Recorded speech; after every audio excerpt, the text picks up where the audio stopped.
going. Saahil, you're a really interesting man, and this conversation can go a lot of different ways. But a place that I'd like to start is in the creative space. Yeah. Why, you're a surgeon, you've become a founder of a business that's doing and seeks to do very impactful work that almost eats the old business in some ways, or at least challenges it. Why did you want to, like, I know we're here. What why did you want to be an actor? How does that happen? Why does someone want to be an actor, and why did you want to be one? Well, truthfully, I did a lot of it at school, and I just really, really enjoyed it. I enjoyed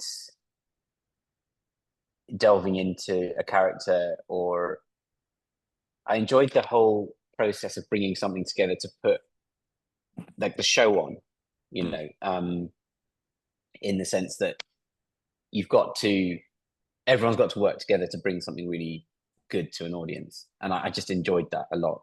Mm. And I did that from a young age. And then I actually had a brief kind of like step away from it when I was in my secondary school, but then got back into it in university. And again, just really enjoyed that whole process of getting together with a group of people to produce something really fun and meaningful, actually. And yeah, did that a few times at university, and then did a radio show as well. And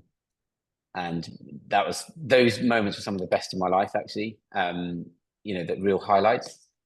But I think it's that collective,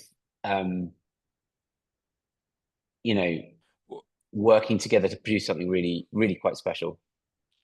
And a highlight. Why is it a highlight? Like, what about it did it do to you that makes it such a firm memory? I think one of the things I've always been is I've always been able to do to straddle disciplines. So I read biochemistry as my first degree, but did loads of acting on the side. So I had a very heavily scientific And what day do job. you remember your first acting job?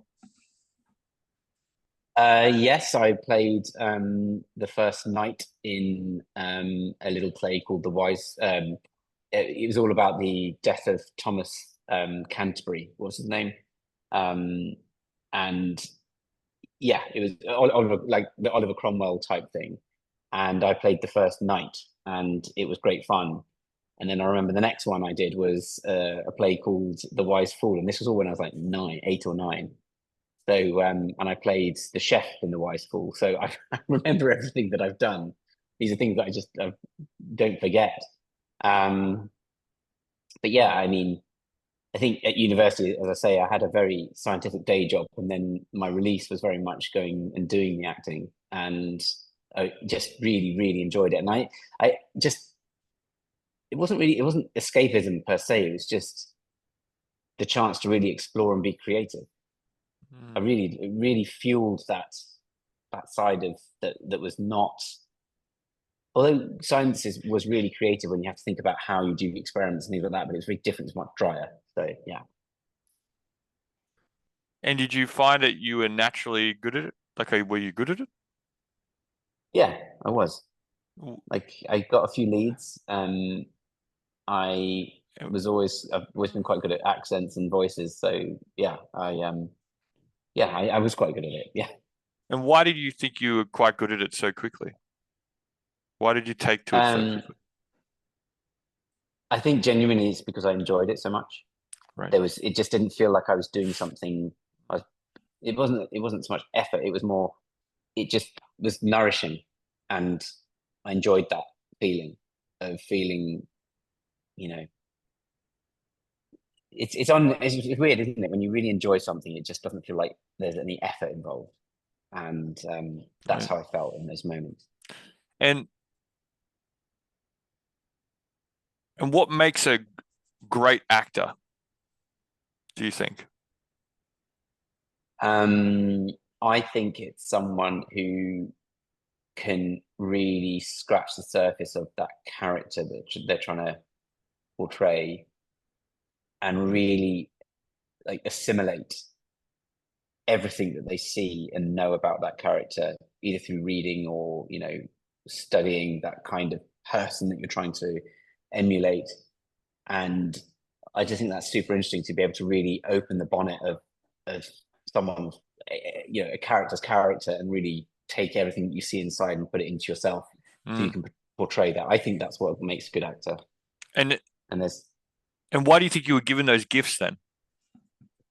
Like, why do you think you have those gifts? You have the accent gifts. You have the ability to understand that it's getting in someone else's skin and and empathizing.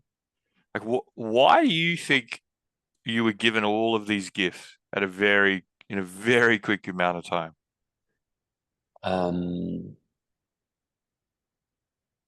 I'm not sure, really. That's an Right, interesting question. I think hmm, I'm very observant.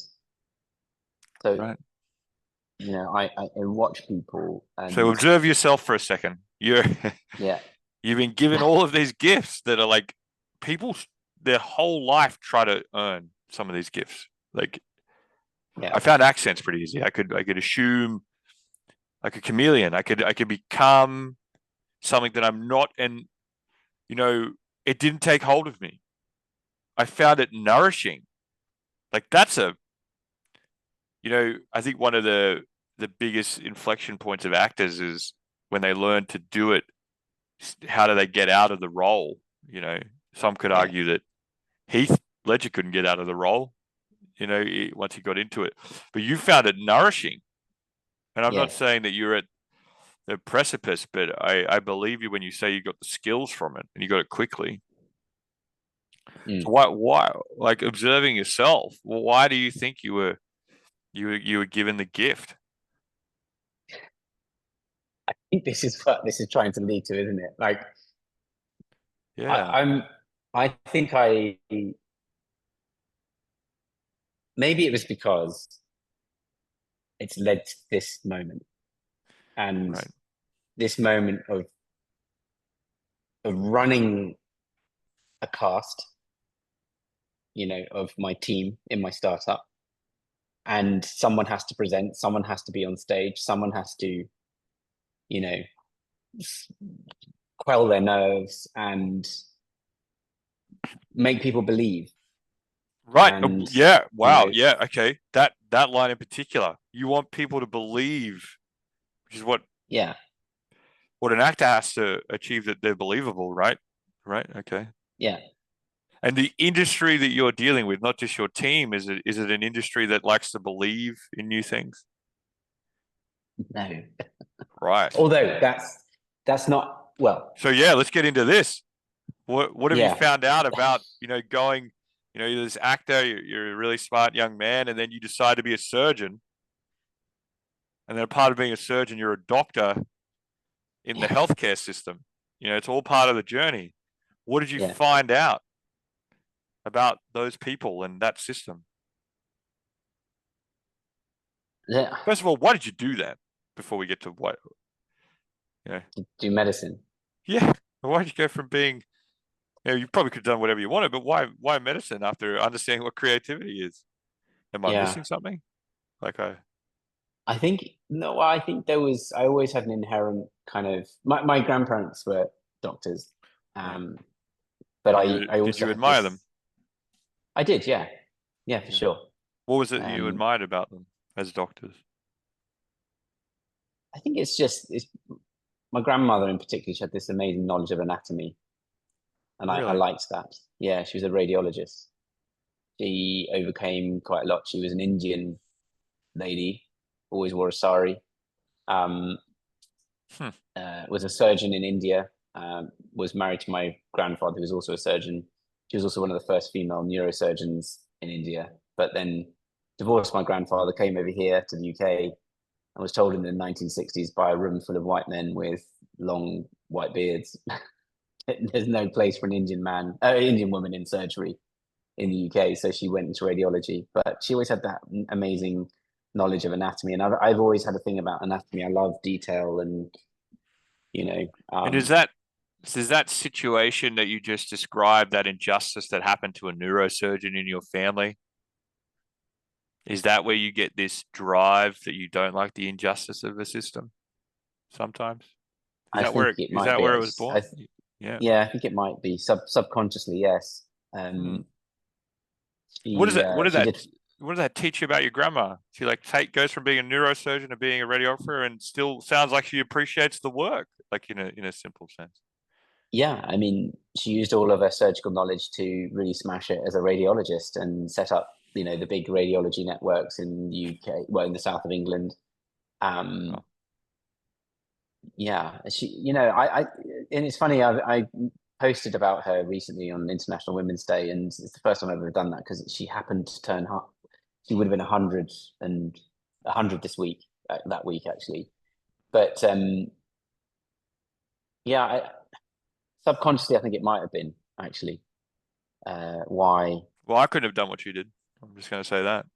Yeah, I don't think I could have either. Like in that time, can you imagine coming from the heat of India to the coldness of Earl's Court in London in the grey rain and being told you can't do what you've done and trained for? I mean, this is shit, really. Yeah, And it is. I can see why you yeah, admire her. Like you're very clear. yeah, yeah. But Wow. the other thing is that my other grandma is amazing as well. She's not a surgeon, but she's a chef and trained everybody in North London. Um, she's a home cook, but wrote books about cooking and taught lots of Indian women who emigrated to the UK how to cook and cook really well. And she's incredible. Mhm. But yeah, she wasn't really allowed to do anything else ever. Right. She just took what was she knew how to be domestic and turned it into a real something she became well known for within the community, which is incredible actually. So your family has this drive, and their drive has taught you Yeah. about an injustice, and so so you get this drive. And why did that make you choose to be a medical professional? Why that in particular? Is it just I because they did it and you wanted to show them that you could do it, or what was it? No, I after I did biochemistry, I decided to sort of pursue somehow trying to become a TV presenter. And the way I thought that could work is if I work behind the camera. And so I worked in television for 3 years after my biochemistry degree. And I Okay. made some really terrible shows like Wife Swap, Faking It. Faking It was really good actually, but um, I have to say I I entered what was in my mind a creative industry and was going to feed me that, I guess now Mm, reflecting on it, that nourishing feeling I had before, but it didn't at all because it was so formulaic. And right. it was less about being creative, more about trying to make sure you're getting the right ratings. And so I just lost all. I was just like, why am I doing this? I remember very clearly I was in Soho and I'd worked on a new show for ITV called No Talent Required, and we took a group of dustbin men from Sheffield and a group of cleaners from Rotherham, brought them down to London, gave them a music producer each. They then had 2 weeks to turn them into a band. I worked so hard on that show for 2 weeks, no joke, about 20 hours a day. And then I saw the final edit and I was just like, oh my God, that was terrible. That was absolutely terrible. I worked that hard for this. And I couldn't justify my bad days. I couldn't justify why I worked so hard. And that's why I went into medicine. I was like, look, at least if I'm going to do something difficult and something hard, at least make it mean something. That's where that came from. Very, very interesting. So you you then get morphed, and then you decide that I actually have zero creativity in the creative industry. I'm going to go Yeah, back to school. And did you know what you yeah. wanted to learn? Was it clear? It was clear that I wanted to do surgery. Right. And I why was it definitely knew I clear to wanted you to do at that. this point? I knew that I wanted to. Again, I guess it went back to that understanding and love of anatomy, and wanting to be really good at that. And, but I also really, really like the practical side of it. The fact that I could do something, create it, something with my hands in order to help a patient. I didn't like the idea of just giving them a tablet at the time. And that's why I went and looked into surgery more deeply in terms of, what are you going to be? And because I was a boring old mature student when I went back to university to do medicine, I sort of was quite serious about that. So I looked at different specialties and then found out more about plastic surgery. And,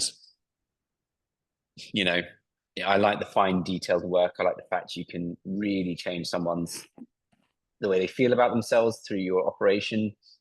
But also everyone told me it's so difficult to become a plastic surgeon and you're never going to do it. It's like, you're right. Right. There's the injustice again, huh? Exactly. Yeah. Right. So. And then you become one. Yeah, I did. And what did you learn when you became one?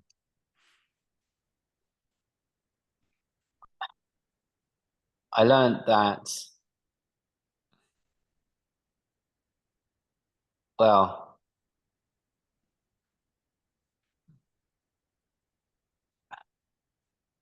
there's an injustice in surgery and plastic surgery in particular, and that is it's overly complicated, and it creates a barrier within your training to understanding how you can become the boss essentially, and that there's this hierarchical nature of it that makes you feel like it's only the boss who can do this. And actually when you come to it and you get to a level and you look at a complex operation and you go, oh my God, is that it? And I always, and that always, and that annoyed me a lot, actually. It still does, because people use it as a way of, putting people down, and it gives them, so it creates that hierarchical nature, which is ridiculous. And what I learned, I think, when I finished was, oh my God, that was long, that training. And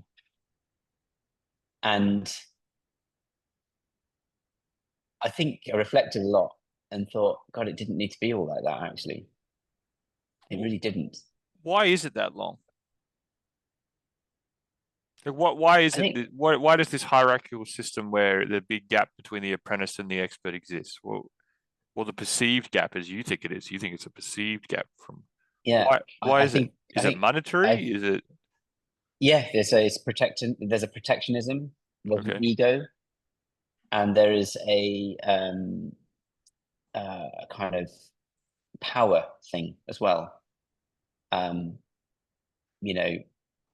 I also felt like, I don't know, I always felt like a bit of an outsider in plastic surgery because funny we were talking about this in this way, is that I like that idea of bringing people together and doing something together. And plastic surgery is full of lone wolves Mm. that often like to think they're the only person in the world who can do this particular procedure, but actually that's not true, you know. Um, and that was a big, that's what I learned about it. It's like we've commoditized certain operations because we can teach other people to do them, and we should teach other people to do them. I think it's wrong. I think it's all very well to be the pioneer of an operation, but that doesn't mean you're the best at it necessarily. Um, you know, in the same way that the Brits Almost invented like football and cricket. if you were just cooking at home, you could teach Yeah, the best chefs in London, yeah, but you don't need exactly. to go to the culinary school. Is what you're No, right. yeah, something like that. But yeah, So, again, well, yeah, like one of your grandparents is right there, right? yeah. And did one big thing for you is the you need your work to have enjoyment, it sounds like. And was it a void of enjoyment in this job? Was there any enjoyment?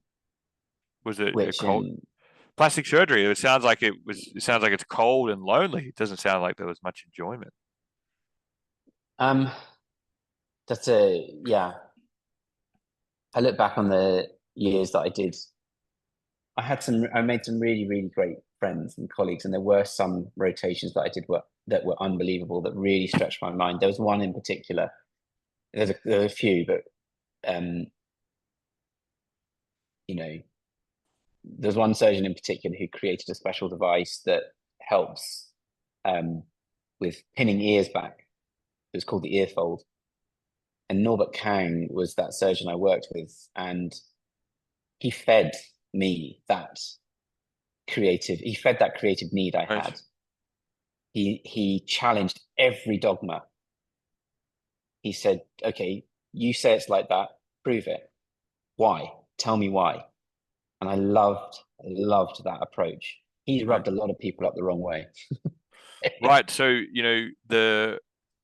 the benefit of having these sort of experts that are hyper competitive it might be void of enjoyment in general, but it's not void of the enjoyment of learning.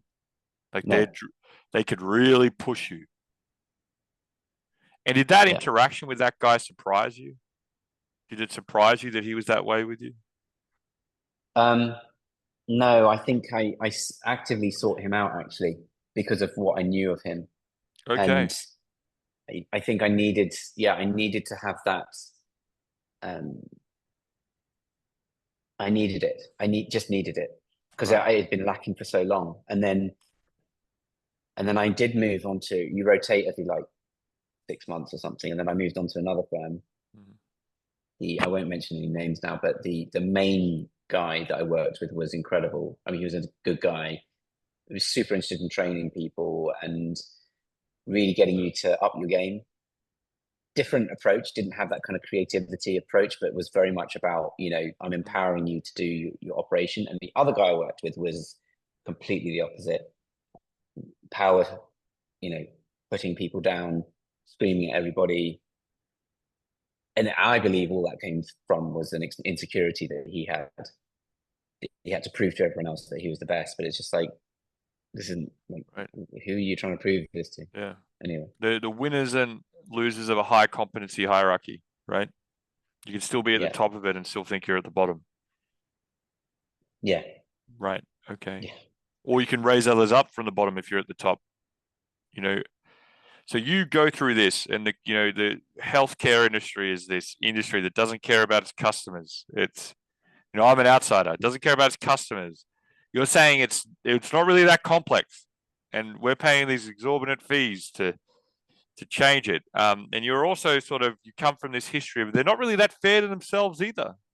You know, whether it was your grandma or it was just this particular interaction that you had. And it's not easy to be in this cold environment. So what is it that you saw that you thought it was a good idea to go, actually, I think we should invest more in these people in this industry. I don't think it's as void of, say, good people or enjoyment as it could be. There are teams and there are people that could work. And I'm going to bet my life on things that other people don't know that I know.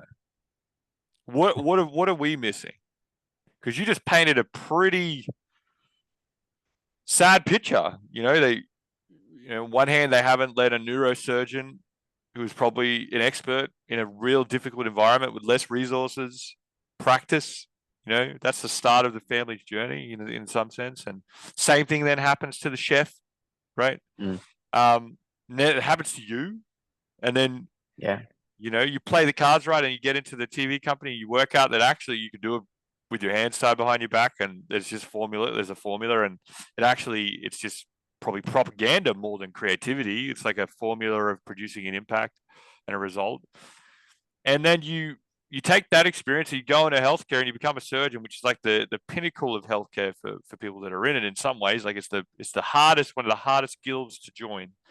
And you're like, that's actually not that hard. So you see the formula, you realize it's like not that hard.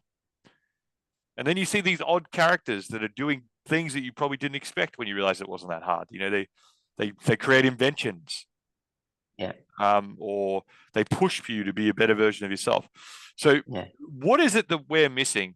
Because you're betting your life on what it sounds like is an archaic industry that requires a systems change, there's for the majority of it lacking enjoyment. And so what did you see that I I can't see right now?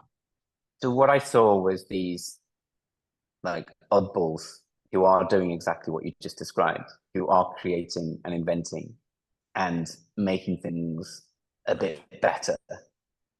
And it's that incremental gain. And I don't think I've ever articulated it or at the time articulated it properly. I always saw people who were willing to like challenge or at least do the hard thing of bringing something that no one else has ever brought to this industry, as that was what I aspired to. It was a form of legacy. It was a form, like if I'm going to do all this hard work. And the other thing I did was I did the research for my device company, and there was no bigger mission at the time other than to get an extra line on my CV so I could apply to become a plastic surgeon, because you have to do publications, right? But I did the trial, and it worked. There was a positive outcome, and I was like, okay, well, that's great. Then did another trial, a bigger one over 3 years, and there was another positive outcome. It's like, what's the so what? The so what is I've got to make this. I can't leave this to not be something and bring benefit and some form of change. And I don't like the word disrupt. What I mean is that it's got to sort of enhance what people are having at the moment, because ultimately we're all patients. But it was these beacons of oddballism and light within the people I met within training, I guess, that made me feel, these guys have really taken the risk. They've really decided to do something big, and I liked that. Right. Um, And then you went one step yeah, further and did it bigger. yeah, And so the yeah, question I ask yourself is, they're doing it within sort of their closed ecosystem that they control, but you're the young guy, right? You don't have yeah, the decorations or the medals or the accoutrement to, and you say, fuck it, I'm going to do it anyway. yeah. Right. And where do you think that belief comes from? It's the same place that comes from why you don't like the word disrupt. But where do you think it comes from? I think I think it comes from that need to challenge and say it just doesn't have to be like this. you know, I it doesn't seem right, or that it's done in a certain way. Um, like I always think we have to be more empathetic, and research technology and things like that can help that. And I did, I showed that there was a way of improving something that actually made people feel better about themselves as well. And it's like, yeah, I guess it is. It's just it comes from it just doesn't have to be like this. It really doesn't. Right. So it comes from the injustice. You don't Yeah, like it. What starts you on your journey is the injustice. I think it does, doesn't it? Right. That's okay. And what do you think is going to get you over the final hump if the injustice starts the journey? I actually think, and this is something I've become a lot more aware of, is resilience. Right. It's definitely one of the few, when people say in a job interview, what do you name one of your strengths, or what are your 5 strengths? One I know I can say is resilience. You know, to go through all that surgical training and the nonsense that you have to put up with egos is that takes a lot. Right. Okay. And where do you think your resilience comes from? I mean, I think it's from what I've observed around me. So many of my family members, so not just my grandmas, but they've been people that have, pursued, and my mum's an artist, Right. and that's a tough world to be in, because Okay. Yeah. she she keeps going and going and going and going and going, you know. Right. Um, so And I think resilience yeah, and grit is something that you have, right? yeah, Oh, no doubt. But I don't think that's going to get you over the hump. no. One of the things is you feel stuck. You wish you could go faster. What is sorry? What is But the one of the things I think you're feeling is you feel stuck and you wish you could go faster, right? Because this injustice is like, yes, well, it's got to get done. yeah. Right. It's also such a like what I have, Right. what we're bringing is like so simple. Like it's Yeah. intuitive. That's the thing, you know. Right. So it's not. It's like it's illogical that it's not faster. Right. Yeah. Right. Okay. Well, I just think you're not listening to the part of you that's always been fast. In what way? The person that's going to get you over the hump is that if you embrace the actor. Hmm, interesting. Right. Yeah. Because if you embrace the actor, you know how to spot the nonsense. That's how you. So, like, let's say for a second, like, let's say you're a surgeon, plastic surgeon. I'm going to do it because no one tells me that I can do it. It's like, yeah, I'm going to fucking do it, and you did it, but you Yeah. did it knowing that it was nonsense. Only actors can do that. It's like if you could like, give you a scenario, it's like if you if you're an actor and you're in a war movie, some of the main reasons, like some of the biggest campaigns about war, have been actors, and everyone doesn't understand why they say, "Oh, Hollywood this." It's because by learning what a soldier goes through from a third perspective, then living it, they realize that it is nonsense. Yeah. Do you, do you get like that's why they're so Yeah. against it, and I understand that, you know. I Yeah. Because believed that I was fighting wars for the right reasons, but I wasn't until after yeah. you look back at it. Okay, so the actor is fast because the actor knows what's real about the character to so it nourishes them. But they also know what's nonsense and they don't make it part of like they know that they can't have those components. And it's Mm, fascinating. And that's how you could say, hey, well, I think they're just making this harder than it is. okay. Right. I'd never thought of it like that. Yeah. So like if you think about your current situation, it's like, okay, like I want to speed up our revenue and growth. And like it's just so simple. It should just be happening. It's like, yep. Mm-hmm. And then if for a second you become the actor and you go, Mm, then you become who you're selling to, and you go, oh, okay, this is what's stopping me doing this with Saahil. mm, Then you know what's nonsense and what's real. Or another way of putting it is the way we started this call. It's like, hey man, just swarm. yeah. And you're saying, well, I don't know if it's the right time to swarm. I don't know if it's right. Well, here's something. Just pretend to be Tom. What would Tom do? He'd swarm. Mm, true. Yeah.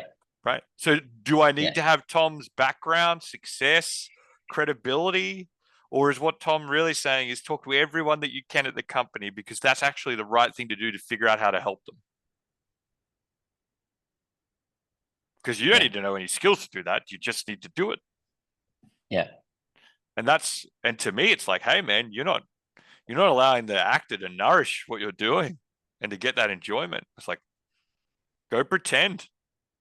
Go pretend to Yeah. be the high performing sales representative. Go pretend to be the deal hunter, knowing that you're only ever going to do it to get over the hump to empower others. You're never going to do Mm, it to embrace and forget the reason you started. That's not in your nature. You've already proven that. You don't need to prove that mm. again. Don't worry about it. Maybe people are waiting for you to do it too. I think there might be some of that. Yeah. Hmm. And maybe that's your role, you know, whether you like it or not, maybe you being the actor is actually part of your leadership. That's who your leader is. It's like, holy shit, I didn't know we could do that. I'm going to pretend that we can and then we're going to do it.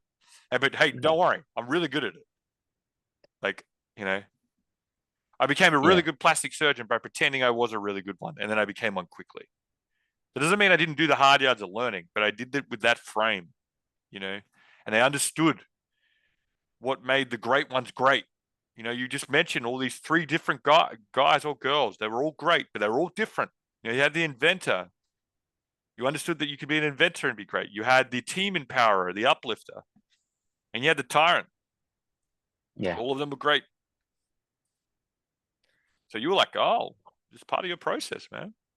So Yeah. this actor is what's missing. Interesting. He's the reason why you've been given this problem. Yeah.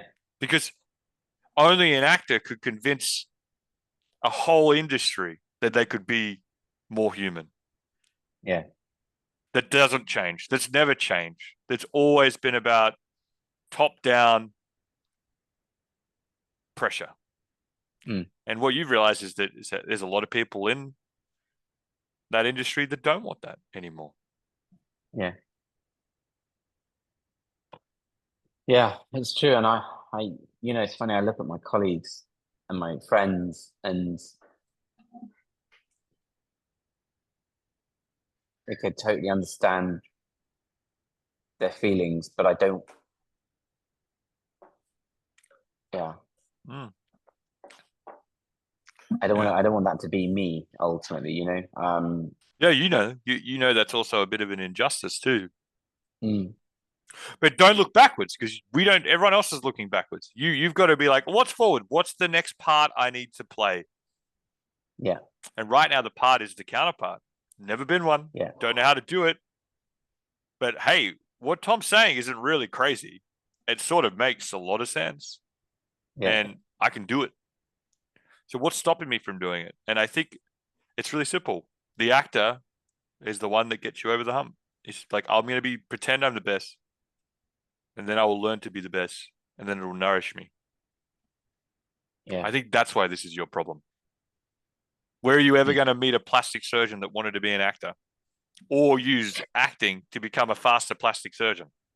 You're not going to find those two things lining up that often, Not that often at all. right?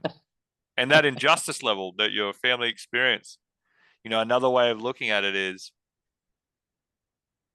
they impacted a shitload of people and probably changed that the whole way that who they were working with. You could even say that your grandma that was the radiologist probably met so many doctors, it probably warmed them to know that they could be more than who they are. Mm. And so that change that you're seeing and feeling that you should take advantage of, it's because of who already came before you. They probably already laid some groundwork. Yeah. Yeah. There's a I lot here think, on why this is your problem. yeah, it's funny as you say, as you say it, and I'm just thinking about the last few years, is that there has been a growth in that, let's say, role, the character development. Mm, great. And, you know, what I've really, really enjoyed in those last few years is, in some ways, I guess, that role of the plastic surgeon. I didn't really enjoy that role. So, Right. Yeah, no, there you go. Yeah. And how are you enjoying the CEO role? I'm loving it. Right. It's nourishing. Yeah. And how many more parts does the CEO need to play? A few more? I mean, a few more. Yeah. Right. Yeah. But I guess Don't, that's what it is. Yeah. right. I would say Interesting. be the actor of the things you covet most and show people in your industry how to do it. And those in your team, let them know it's okay to act a little bit. Yeah. I'll get there. But I think that's I why this guess. is your problem. That's why you're going to be the guy if you do it. It's like the Yeah. industry needs an ideal to see so they can change how they behave. It's like he can do it, I could do it. And it's like, can you do Yeah. it? I don't know, but you probably act like you can. Yeah. Right. There's a But big, there is a role. Yeah. yeah, we always just have a conversation in the military. It's like, who builds the military's weapons? Is it DARPA or Hollywood? Does Hollywood get their ideas from DARPA, or does DARPA, the Advanced Weapons Division of the US military, get its ideas from Hollywood? We don't know. Yeah. It's it's probably a little bit of both, if you think about it. Yeah. Yeah. You're Hollywood, Definitely. man. But are Yeah. you but are you DARPA? I don't know. Yeah. Well, thank you for your time today. I think the actor is the voice that needs to be nourished, and I think you should unleash it. Yeah, that makes total sense. Thank you. All right. I think the role, the missing role in our cast at the company is that salesman. So you got to pretend to be it first. Yeah, and there is a play called Death of a Salesman, so it shouldn't go that way, right? So right, no. But hey, guess who's got to pretend to be the salesman first, and then the salesman will appear. Exactly. It's you.